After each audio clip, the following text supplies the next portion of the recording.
everyone, it's Sinead with Free Tours by Foot London. You've probably guessed because I'm speaking in a much lower voice, and you've guessed by my surroundings, we are back in one of the Magnificent Seven. Ladies and gentlemen, I'm going to take you on a little journey today, a little shorter one because it's a smaller cemetery, but this again is one of the Magnificent Seven. So in order to get to my destination, Abney Park Cemetery today, my destination was Stoke Newington Church Street. That is in North London in the borough of Hackney. For me, the easiest route was to take the Victoria line to Finsbury Park. On exiting Finsbury Park station, I took a bus at the interchange, the 106, for about 7 stops, and it stopped literally across the road from the cemetery. The other alternative is there is Stoke Newington Overground Station, which is only a short 2 to 3 minute walk across from Abney Park Cemetery. Now, at the moment, there's a massive restoration project taking place here, and they are restoring the cemetery to its former glory. But I just wanted you to hear the noises in the background because I want you to see the contrast the minute we arrive in. Now, Abney Park stands on over 30 acres. It has over 200,000 burials in here on 60,000 graves. It's now become a haven for everybody to come to walk their dogs. But as you can see, these massive restoration work is taking place and construction work. Now, it does look a bit messy, if you like, as you first arrive in, but wait until we get into the depths of the cemetery. So we will speed up this a little bit. The boys are hard at work here, so I don't want to be in their way. Now let's take you down here. And we're going to take the main central path down, and then we're going to get a little lost inside the cemetery. So I hope you can hear me okay. I'm trying to hide the microphone because it is quite windy. There are some crazy gusts every few minutes or so, so I will do the best I can to make sure it's less crackly in our actual video. So I wanted to show you the main entrance here. So automatically you're hit with the peace and quiet, and I want to make this more of a kind of a sensory experience for you and a visual experience. So I won't be doing my usual rattling on and on and on because I want you to hear the bird song here as well. So this is the main path we're going to take right now, but we will go further into the cemetery shortly. But just a little background. It's named after Abney House, and that was a mansion that stood on Stoke Newington Church Street. Its gates now as well were actually decorated by the famous Egyptologist that we spoke a bit about, Joseph Bonamy, in our West Brompton Cemetery tour. He is buried there.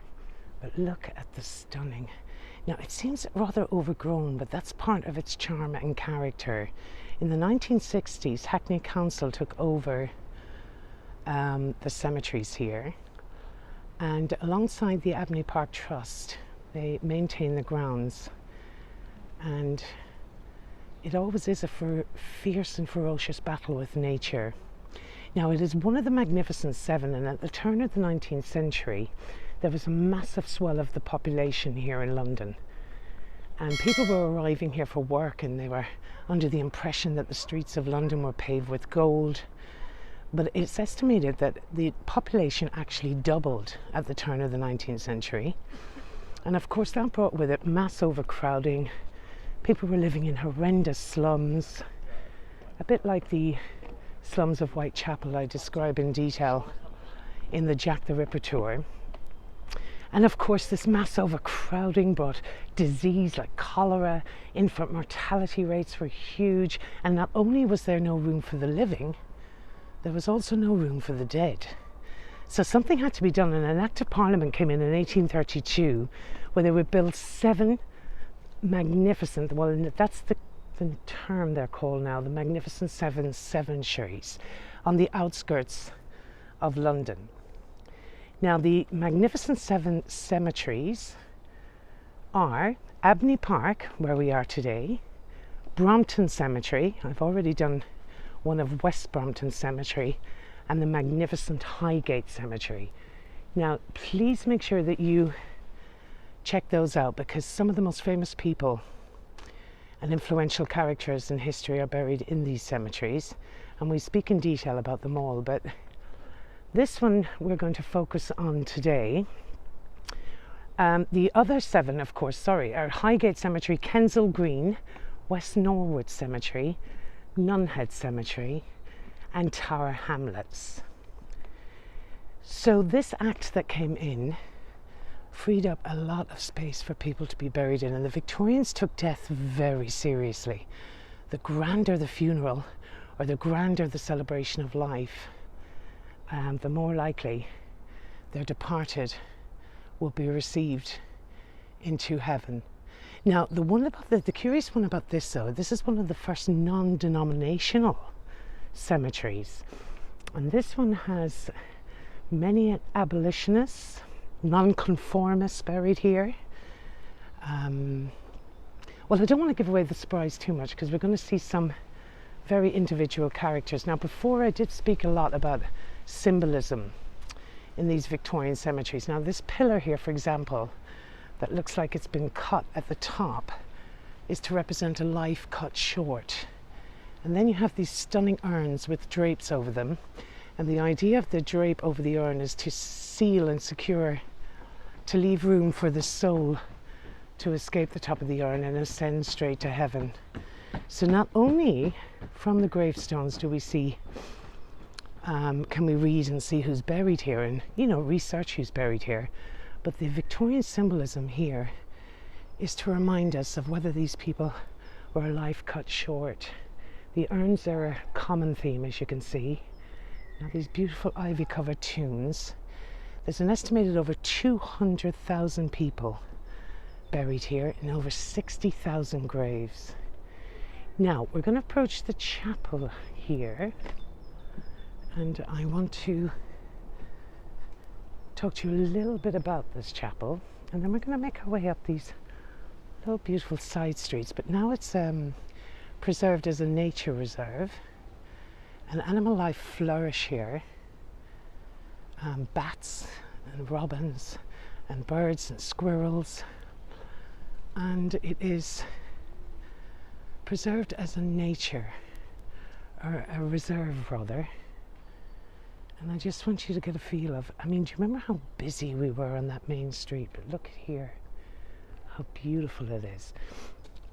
Now, this church was a casualty of a very bad fire, and there is a massive restoration project taking place in the church, and it has been the site of many shows and plays, and orchestras have performed in here. But they're hoping to open up the church in the next few years again, because due to vandalism it was pretty much a shell of its former self. But look how beautiful it is right here in the center of the cemetery. And just a little information about it over here. I will show you what it says over here. This was built by John Jay, actually, one of the more famous Victorian builders in London's history. Let's have a look here. So the chapel was always intended as a funerary chapel, not a place of worship.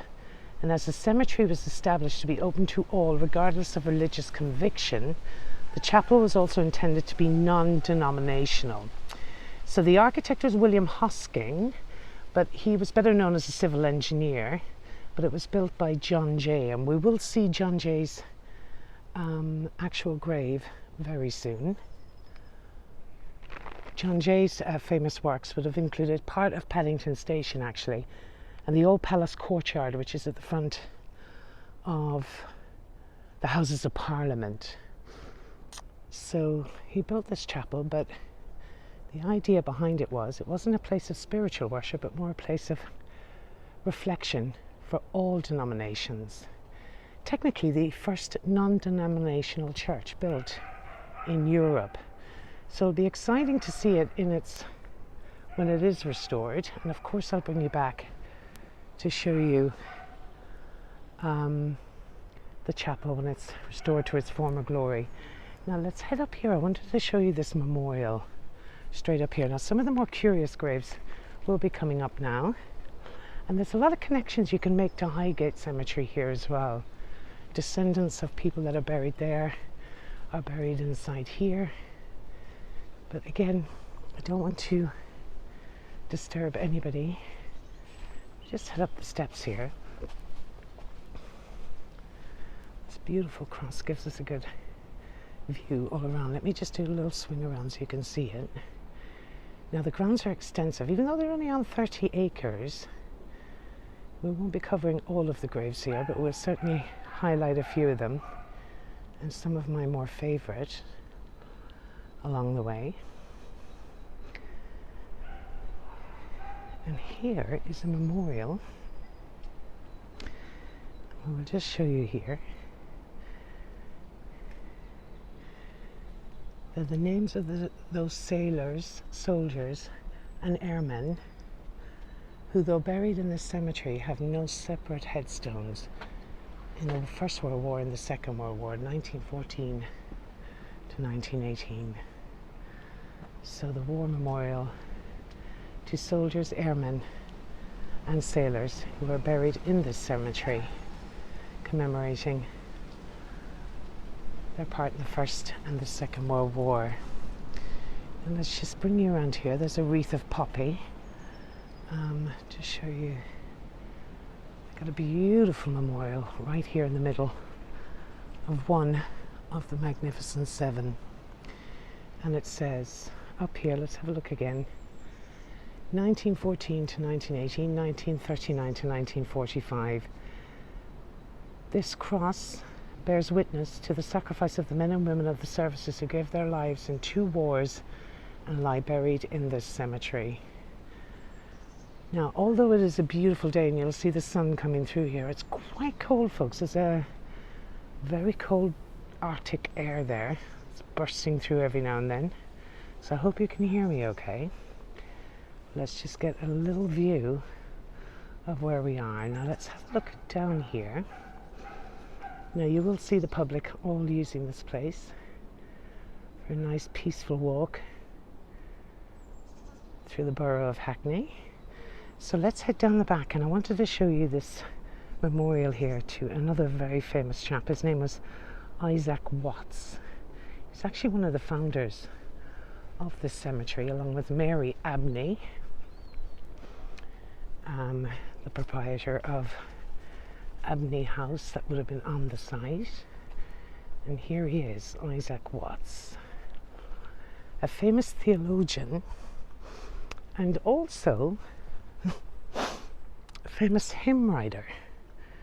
You'll see him here. I'll bring you around the front in just a second. So if you are enjoying the tour so far, go ahead and click that like and share button and help others discover this video. And for more virtual tours of London and beyond, consider subscribing to our channel. Be sure to visit our website to learn more about our in-person tours and London travel tips. We also offer live and virtual tours in cities throughout the world. You can help support this channel by donating through the thanks button or by buying your tour guide a pint or a cup of coffee. Links to do so are in the description below. Now back to the tour. So I just stopped filming there for a quick minute because I met 2 lovely people. Actually, I just had a good chat with them there for about 10 minutes or so. So getting back to it, here is Isaac Watts. And this is a memorial to him in the graveyard. And he was a famous, as I mentioned, theologian, but also he wrote several famous hymns that are still used in church services in the UK to this day. It says he was born in Southampton, but he's memorialised here. But one of the more important memorials I wanted to bring you across to see is to remember of the police force here in London. And we're going to go all the way back to the 23rd of January in 1909. And there was a historic event that took place here in London. It was called the Tottenham Outrage, and it was a high-speed chase.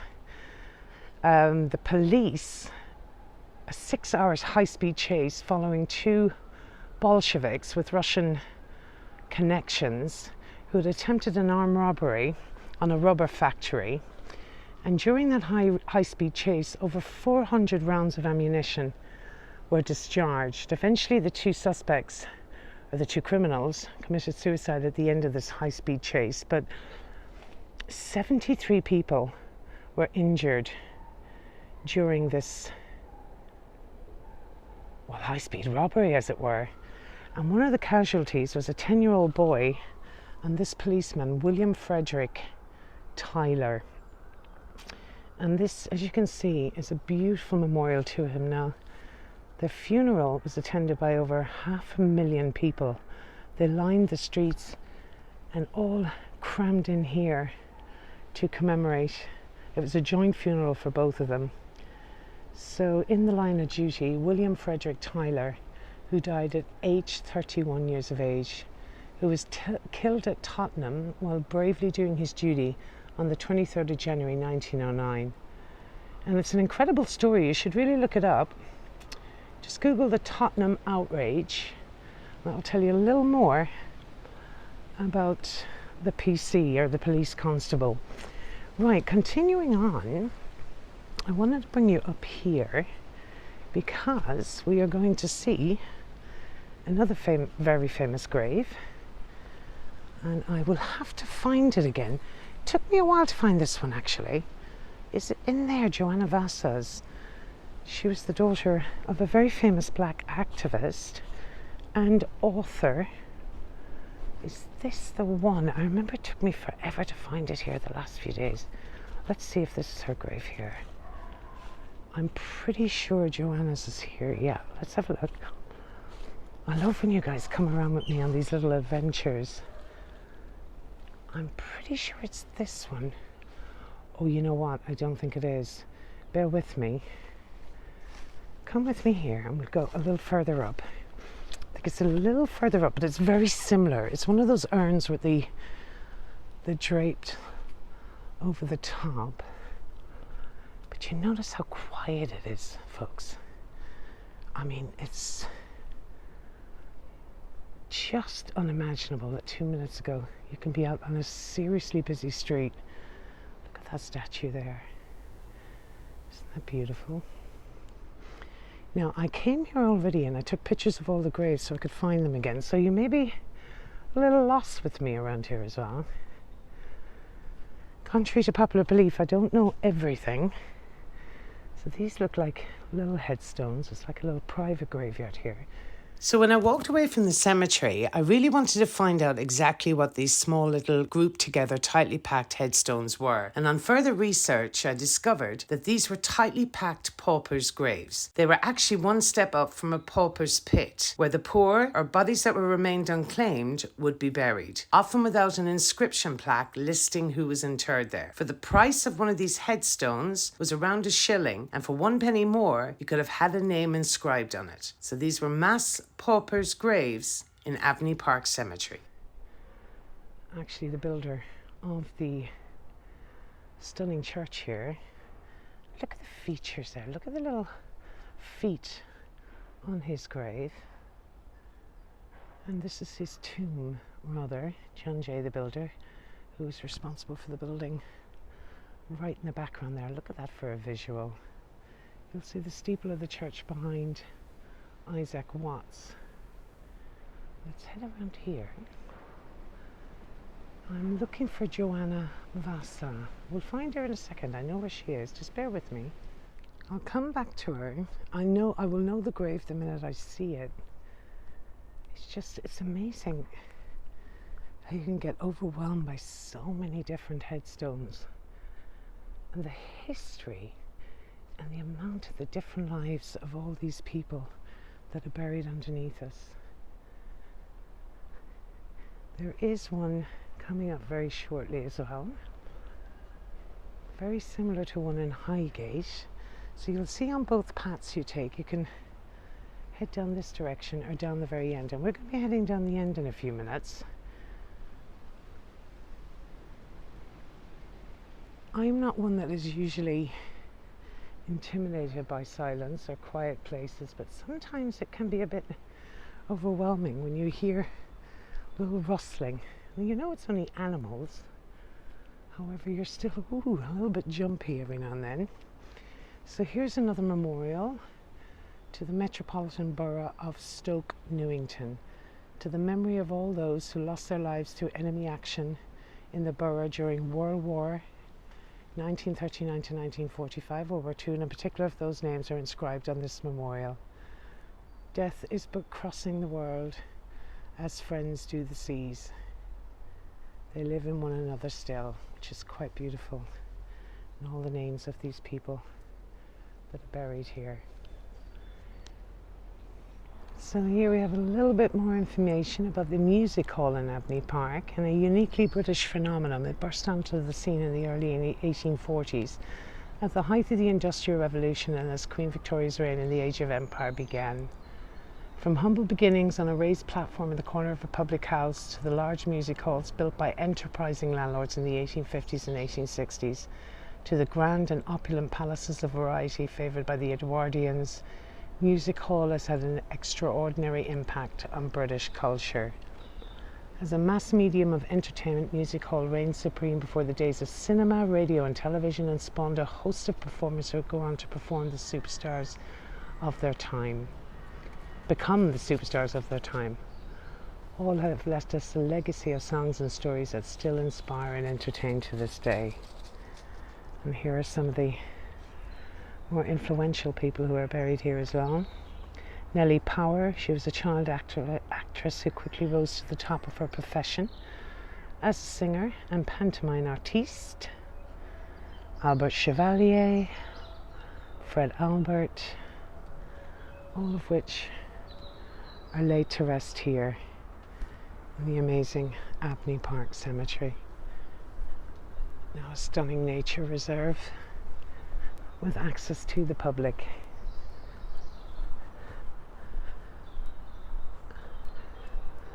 As are all of the Magnificent 7 cemeteries.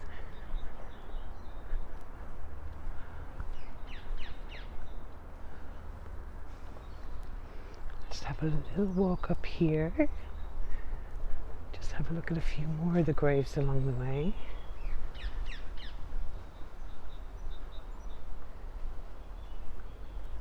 Some that have been broken or vandalized or damaged. Look at the urn on the floor here.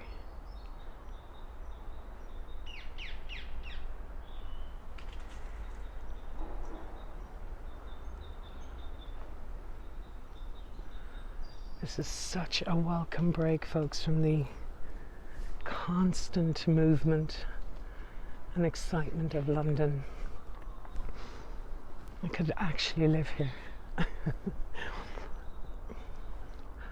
at these, some of the older ones underneath the shrubs and the trees here.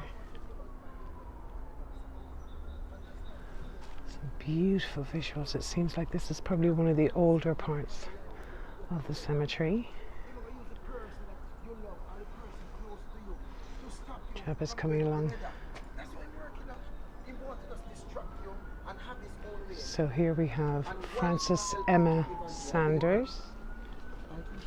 Oh my God, it's so pretty, this part. Just underneath the trees, folks. I hope you're enjoying it as much as I am.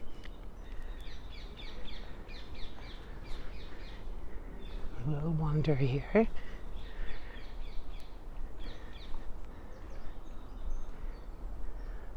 Think of the names and the faces and the thousands of lives we are walking amongst people in so many different generations with so many backstories. Eliza seems to be quite a common name around here as well.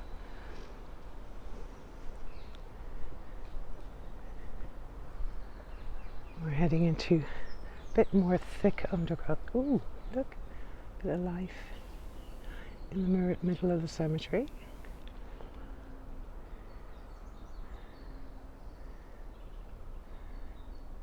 In there. Oh, he's curious. He's going to come. If you remember me in the West Brompton one, they were chasing me everywhere. You can't make any noise because they're looking for something to eat from you. So I seem to be right in the thick of it here, middle of the cemetery. So we'll follow this path down here and see where it takes us. So I'm going to take you back in here. I wanted to talk a little bit about this grave here, and this commemorates Joanna Vasa. And the reason I bring you here is she was the only surviving child of the very famous anti-slavery campaigner who is known as Gustavus Vasa. His own name, and this I am definitely going to mispronounce, so please don't be cross with me, ladies and gents, but it's Olaudah Equiano. And he was a very famous author, and his autobiography in 1789 was called The Interesting Narrative of the Life of Olaudah Equiano. Her father was enslaved in Africa, and he had been sold to a Royal Navy officer on board a ship, and he traveled the world. He had subsequently been sold twice into child slavery, and when he came here he wrote an incredible book that was published all over the world and detailing and chronicling his life in slavery. It was called The Interesting Narrative of the Life of Olaudah Equiano. It depicted the horrors of slavery, but not only that, it also contributed to the anti-slavery sentiment in Britain. So it was, I guess it was instrumental in educating the abolitionists in African slavery. And it also contributed, of course, to the Buxton Memorial, which commemorated the emancipation of slaves in the British Empire in 1834. And the Buxton Memorial was named after, or commissioned by Charles Buxton. That is featured in one of our other tours, in the Victoria Tower Gardens tour. So his legacy is still in print to this day. And the book has been published in Germany, Russia, Holland, and the United States. So technically it was the first influential slave narrative, but it has been heralded as one of the key factors in fueling a growing anti-slavery sentiment in Great Britain, Europe, and the New World. So not only does his biography speak about the horrors of slavery, but it also introduced people to the full and complex humanity of Africans. So that's definitely one on the reading list to consider. Now let's take a little look down here. I wanted to show you another very famous grave, well, a couple of them that are in the area, but let's have a look at these here, some that we don't know. So there's one to the memory of Joshua Crawshaw, Esquire, late of Stoke Newington. But they truly are special places and very spiritual places. It may be non-denominational, but there's a sense of peace you get here and calm. It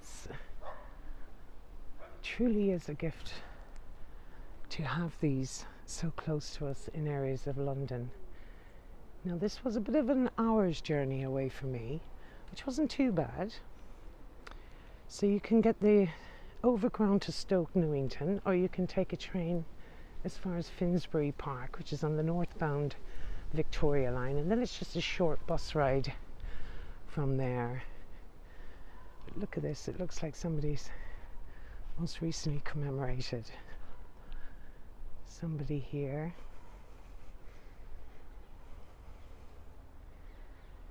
And people always say to me, Sinead, why are you so quiet in cemeteries? The dead can't hear you.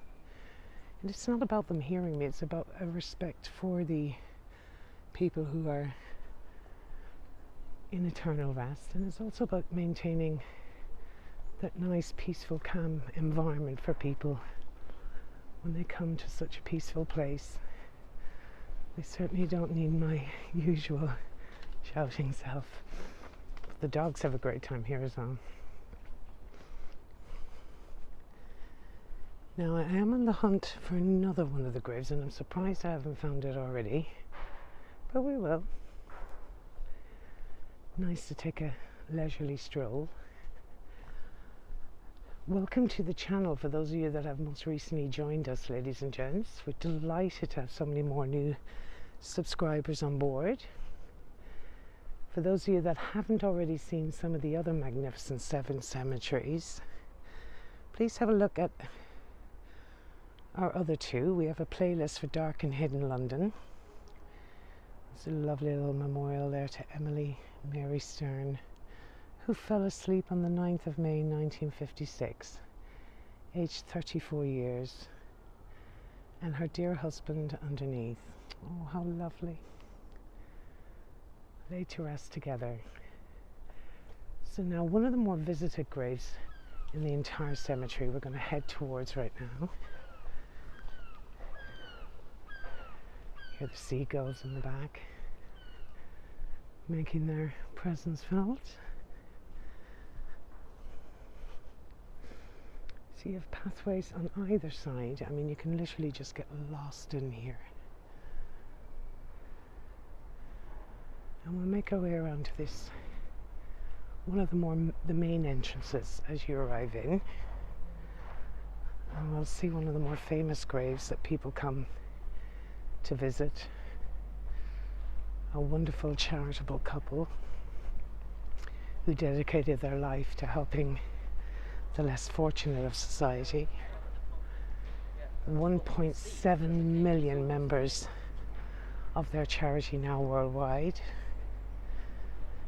and an incredible dedication to William and his wife Catherine Booth, the founder and the first general of the Salvation Army, born in 1829, born again of the Spirit in 1845. How wonderful is that? Founded the Salvation Army in 1865 and went to heaven the 20th of August 1912. Also his wife Catherine Booth. Now she was known as the mother of the Salvation Army. She herself, in her own right, an amazing speaker, a female minister. He was a male minister, obviously, in the Methodist church, and that's how they met actually. He came to preach in her local church. But she from an early age was struck by the plight of alcoholics and impoverished, and she did immense work for women in domestic abuse. And when it wasn't commonplace for a woman to be a female preacher, even her husband kind of objected to her. And she wasn't actually a very outspoken lady, but she trained herself to be. She was quite a shy, reserved lady, but she trained herself to be one of the most prolific female ministers in the world. And today, even the Salvation Army operates in countries all over the world with 1.7 million members, a Christian charity which dedicates its life to the improvement of the lives of people who are less fortunate than themselves. Now they're known as generals. He was the first general of the Salvation Army. And here we have buried alongside him some other of the generals of the Salvation Army.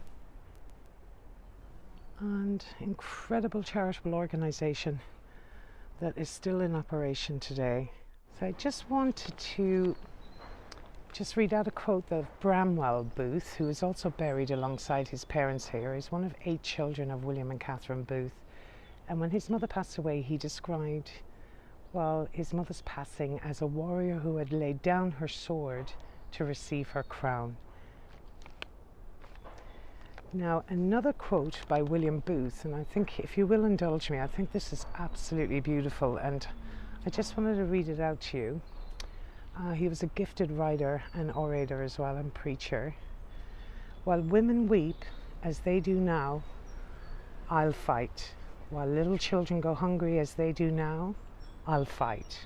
While men go to prison in and out as they do, I'll fight.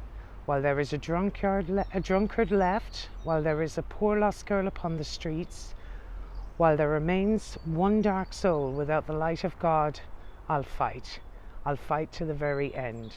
And indeed he did, with a worldwide evangelical Christian church and Salvationists, members of 1.7 million worldwide. The stunning graves of William and Catherine Booth. Now we'll take a little wander around here. Let's go through here that we were already, because I wanted to find the grave of the very famous lion trainer, actually, a chap called Bostock, Frank Bostock, and he actually was a grandson of George Wombwell. Now George Wombwell, I suppose he came from a long line of distinguished menagerists, they called them, and travelling menageries and travelling zoos were very popular in the 17th and 18th century. And George Wombwell's tomb has a lion on top of it, and that is up at Highgate Cemetery. Again, another tomb I featured on the Highgate Cemetery tour. And his grandson took up the tradition. He worked alongside the Ferrari brothers, actually, in the United States of America for years.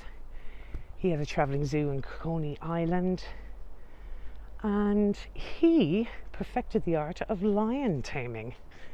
And he wrote a book about training and taming animals. Now, he didn't escape injury all his life. He was mauled by a lion and by a tiger, and he also had one of his fingers bitten off by an ape, I believe. So we just want to find him to show you his stunning grave, actually very similar to his father's grave, or his grandfather's grave in Highgate. It has a beautiful marble lion on top. I did a little bit of searching again, but we have him now. Here he is. Look at this beautiful, beautiful, elaborate tomb with the marble lion on top. Very similar again to the tomb of George Wombwell, his grandfather, in Highgate. In ever-loving memory of Frank C. Bostock, on that happy Easter morning all the graves their dead restore, father, sister, child and mother meet once more. How beautiful is that, buried alongside his wife Susanna Bostock. So when he first began his travelling menageries in America, he did work in partnership, as I said, with the Ferrari brothers. But he was also a firm believer that animals should not just be exhibited in cages, but trained and taught tricks in order to maximize their entertainment value, which is quite sad in this day and age. But to be fair, he really was kind of like one of the David Attenborough of his time, because he introduced all these Asian and African and exotic animals to the world, and people paid a lot of money to visit these menageries. And he was a great entertainer himself, so he was a gifted entertainer. He's also credited with being the first man to to explain that lions were actually afraid of chairs. And I don't think so much as they're afraid of chairs, but you'll always see a lion tamer. Years ago when we attended circuses, when it was legal for animals to perform in circuses, there's always a chair involved, and I don't think it's so much as they're afraid of them as it confuses them. But he did write a book called Training of Wild Animals, and it was first released in 1903. It's very much respected, and it's still in print today. So a natural showman, and the resting place of Frank C. Bostock. Now let's just have a little pleasurable stroll around the rest of the graveyard. Some beautiful angels everywhere you go as well. So not as large as Highgate. So we'll see what they're saying here. It has a relatively simple monuments with plain catacombs and only one mausoleum. Your Puritanism fits with the dissenting stance of the cemetery's founders, who rejected elitism and the extravagance of some Victorian memorials. Oh, that's quite interesting. So we've seen Hoskins Chapel, we've seen the War Memorial, and we'll head towards the gates. And a lot of the monuments here, it says, are protected by listed status. So effectively, there are no more burials so much in here. I think you get special dispensations, some people would. The lady I was speaking to earlier on says she did find a grave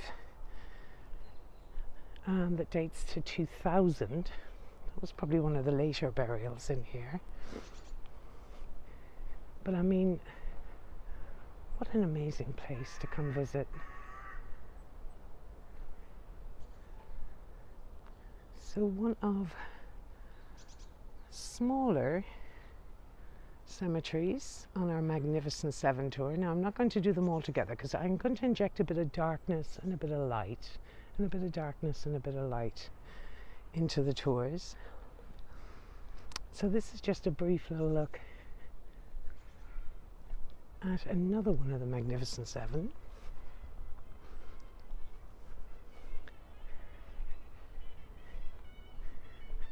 It's quite nice. It's a kind of 1920s style music. So here looks like there's been a recent commemoration of someone who's passed away.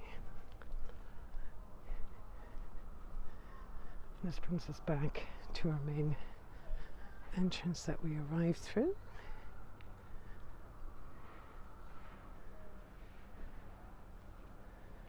So let's have a little wander down here. So there's plenty of benches here as well that people just come and reflect and read, and you see a lot of artists here sketching. But what a beautiful spiritual haven in the middle of central London. So that is another one of the Magnificent 7, ladies and gents. I want to thank you all sincerely for your amazing subscribers, your subscriptions. Your response to Mayfair was sensational, and I cannot believe how much you're enjoying Windsor. It's truly overwhelming, the amount of people that are watching it. I personally want to thank you most sincerely for the support. Please don't forget to share these far and wide to your friends. Our community is growing, and I will try to get back to you all, but you're all beginning to come. People are booking private tours. Our public tours are getting a little busier, and I can honestly say we are so happy to have you back and visiting us here in London. So don't forget to check out our European channel as well, folks. I've been putting up a lot of videos there of my trips to Ireland, and we may be going a little further afield, major cities in Europe. I may be quite lucky to be travelling in the near future. So keep an eye on the Free Tours by Foot site, our European site. And we're trying to get our numbers up on that one. But for right now, ladies and gents, I'm going to sign off in this very peaceful and spiritual place. I'm going to have a bit of lunch right in the middle of the cemetery here. So I hope you enjoyed our little ramble again today. Stay tuned for many more to come, and I look forward to your comments in the section below. Any suggestions you have? We will be continuing all of the Magnificent 7 cemeteries. So this is just a short brief one today. Abney Park. This is Sinead signing out from Abney Park.